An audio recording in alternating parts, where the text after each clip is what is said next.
بسم اللہ الرحمن الرحیم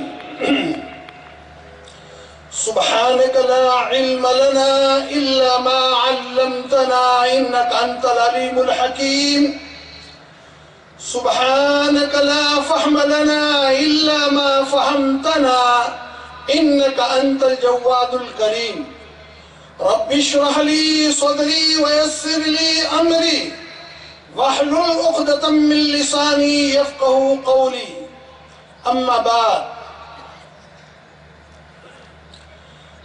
درد دل کے لیے پیدا کیا انسان کو درد دل کے لیے پیدا کیا انسان کو ورنہ طاعت کے لیے کچھ کم تھے کروبیا معزز علماء کرام اور دور دراز سے آنے والے مہمانان مکرم، یہ گھڑی اور یہ اندھیری رات جو اس وقت مصنوعی طریقے پر جگمگا رہی ہے، ہمیں امید ہے کہ اس سرزمین پر ایک ایسی جگمگاہٹ ہوگی کہ دنیا دیکھے گی۔ اللہ کی ذات عالی سے امید ہے کہ جس اخلاص کی نیت بنیاد پر یہ کارواں آگے بڑھتا چلا جا رہا ہے، آئندہ ہم اپنی آنکھوں سے دیکھیں گے کہ یہاں ایک ایسا منظر ہماری سامنے ہوگا، ہماری نظروں کے سامنے ہوگا کہ دنیا کے لیے ایک نمونہ بنے گا انشاءاللہ۔ کہو انشاءاللہ۔ یہ ہماری مومن برادری، جس برادری پر 3 دور گزرے ہیں۔ ایک تو وہ دور گزرا کہ ہماری برادری ضلالت اور گمراہی کی تاریکیوں میں اور اندھیریوں میں ایسی مبتلا تھی کہ جس کی کوئی انتہا نہیں تھی۔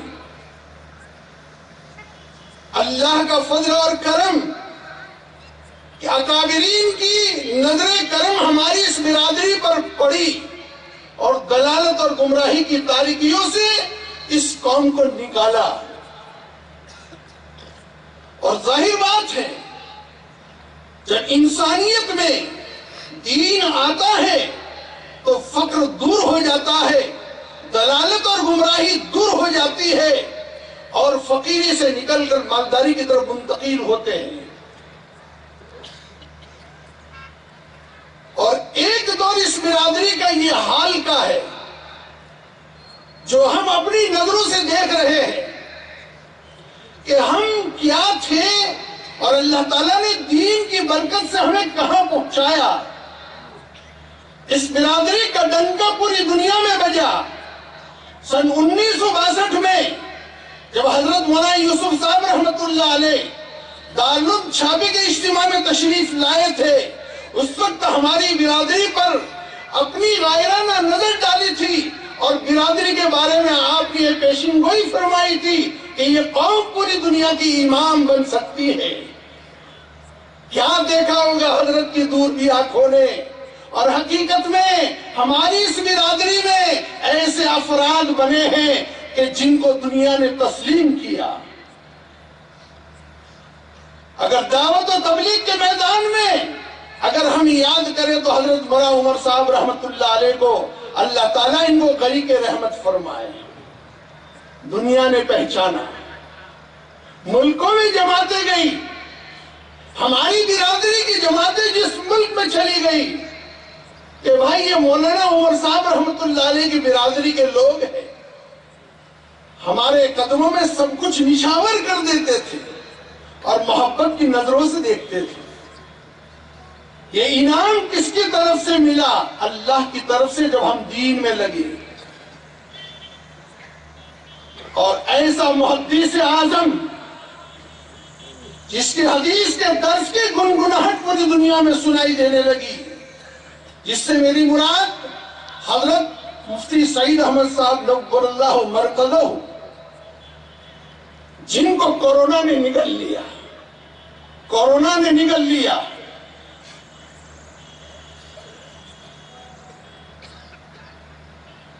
قوم کا درد میرے دل میں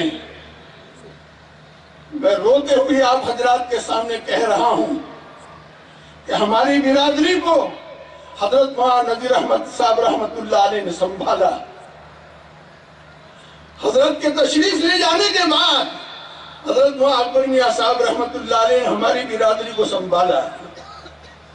اس کے بعد مولانا عمر صاحب رحمت اللہ علیہ نے برادری کو سنبھالا، اور حضرت مولانا خاموش صاحب رحمت اللہ علیہ نے اس برادری کو سنبھالا۔ میرے بھائیوں، اس برادری کو ایک میدان میں جمع کرنے والا کوئی مخلص ساتھی کی ضرورت ہے، ہمیں ایک مخلص ساتھی کی ضرورت ہے۔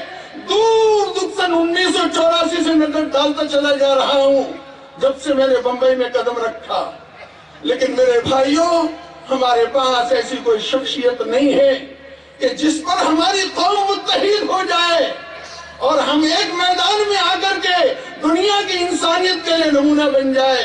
اللہ کرے کہ ہماری اس برادری میں کوئی ایسا مخلص اور درد مند پیدا ہو جائے کہ جو برادری کو ایک میدان میں جمع کر دے، جس طرح آقا نامدار سرکار دو عالم صلی اللہ علیہ وسلم نے دنیا سے پردہ فرمانے سے پہلے حجۃ الوداع کہو یا آخری آپ کا حج کہو، عرفات کے میدان میں جبل رحمت کے دامن میں اللہ کے نبی صلی اللہ علیہ وسلم نے سارے صحابہ کو جمع کر دیا۔ دنیا سے جاتے جاتے میں اپنی آنکھوں سے دیکھنا چاہتا ہوں کہ ہماری برادری ایک میدان میں جمع ہو جائے۔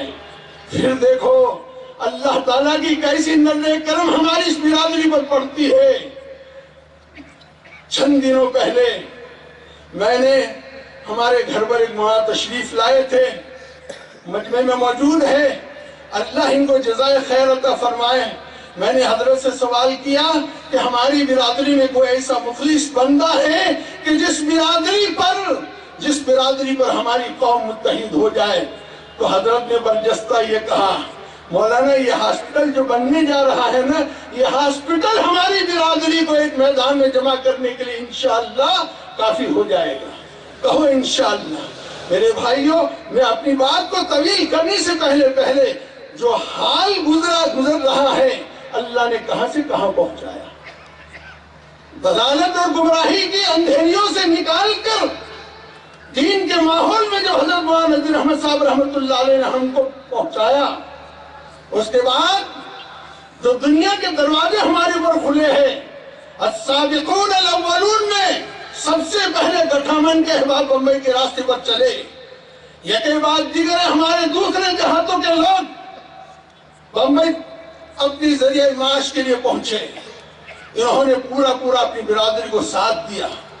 آج ہماری برادری کہاں سے کہاں پہنچی۔ مجھے میرا بچپن یاد ہے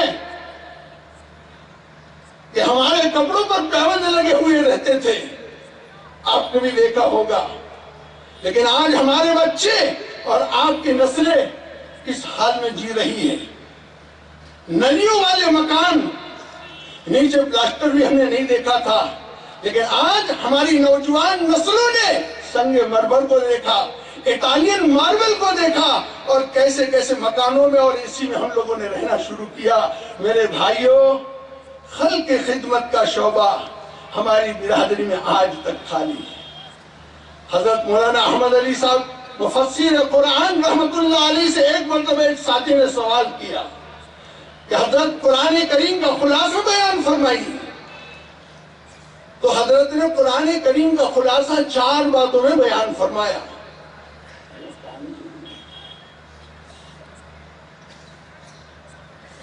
پہلی بات حضرت نے یہ فرمائی کہ اس پروردگار عالم نے ہم کو دنیا میں پیدا فرمایا ہے تو سب سے پہلا حق اللہ کا ہے کہ ہم اللہ کی عبادت کریں، ایک بات۔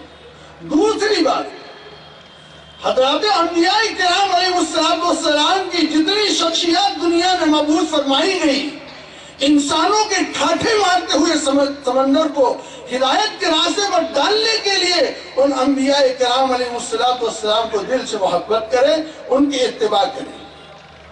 دو باتیں۔ تیسری بات حضرت لاہوری رحمت اللہ علیہ نے یہ فرمائی کہ جتنے صحابہ کرام رضوان اللہ تعالی علیہم اجمعین جنہوں نے امام الانبیاء صلی اللہ علیہ وسلم کی صحبت میں تربیت پائی، ان سے محبت کا معاملہ کریں۔ اللہ کے نبی نے فرمایا اصحابی کالنجوم بأیہم اقتدیتم فاہتدیتم، میرے صحابہ آسمان کی بلندی پر راتوں کی تاریکی میں چمکنے والے ستاروں کے مانند ہے، جو شخص بھی ان صحابہ میں سے کسی کے بھی یہ چل لے گا اللہ تبارک و تعالیٰ اس کو ہدایت کے راستے پر ڈال دے گا۔ اور چوتھی بات بیان فرمائی قرآن کریم کے خلاصے کے تعلق سے کہ اللہ کی مخلوق کے ساتھ محبت کا معاملہ کرنا، اس کی ضرورتوں میں کام آنا۔ اس لیے تو شاعر نے کہا ہے کہ ہم نے انسانوں کو اللہ کی مخلوق کے درد کے لیے پیدا کیا ہے، ورنہ طاعت کے لیے کچھ کم نہ تھے کر رو بھی گیا۔ عبادت کے لیے فرشتے کچھ کم نہیں تھے۔ فرشتوں کی ذات گرامی لا یعصون اللہ ما امرہم ویفعلون ما یؤمرون، ایسے فرشتے جن فرشتوں کو اللہ نے عبادت میں لگا دیا تو فرشتے ہم سے عبادت میں کچھ کم نہیں تھے۔ بندوں کے دکھ اور درد میں بھاگ لینے کے لیے، حصہ لینے کے لیے ہم کو پیدا کیا ہے۔ میرے بھائیوں، اللہ کو ایک منظر دکھا دو، یہ آیا ہوا میلوں دور سے مجمع، اس ہاسپٹل جو بننے جا رہا ہے، اس کی پوری کارگزاری سامنے آئے گی۔